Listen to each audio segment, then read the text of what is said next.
ایران میں ملک گیر احتجاج اور مظاہرین کی ہلاکت کے بعد ایران اور امریکہ کے درمیان کشیدگی بڑھ گئی ہے۔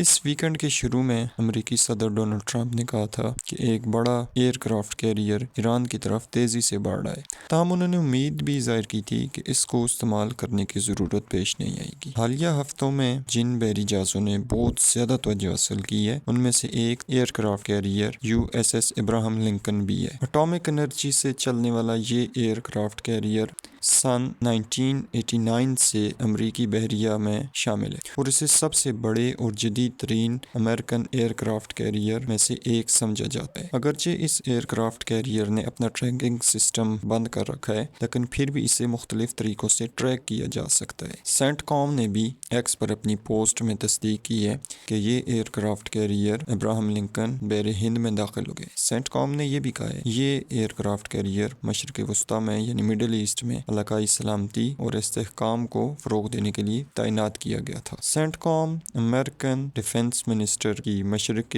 وسطیٰ میں یعنی مڈل ایسٹ میں 6 کمانڈز میں سے ایک کمانڈ ہے۔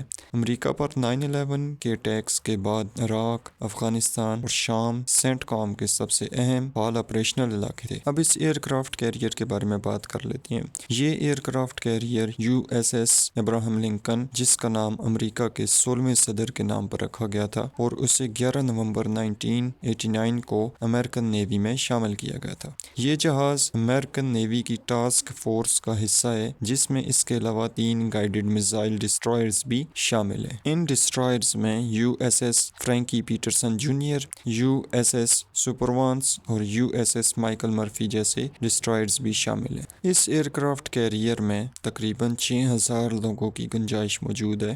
اس کیریئر کی چوڑائی 333 میٹر اور چوڑائی تقریباً 77 میٹر ہے۔ یہ ایئر کرافٹ کیریئر تقریباً 1,00,000 ٹن کی نقل مکانی کے ساتھ ساتھ 56 کلومیٹر فی گھنٹہ کی رفتار سے سفر کر سکتا ہے۔ یہ ایئر کرافٹ کیریئر پہلے بھی کئی بار پرشین گلف اور بحیرہ عمان میں تعینات کیا جا چکے ہیں۔ اسے آپریشن ڈیزرٹ اسٹارم کے دوران خطے میں تعینات کیا گیا تھا۔ اب یہ ایک ایسا مشن تھا جو 1990 کی دہائی کے اوائل میں شروع میں عراق کو کویت سے نکالنے کے لیے شروع کیا گیا تھا۔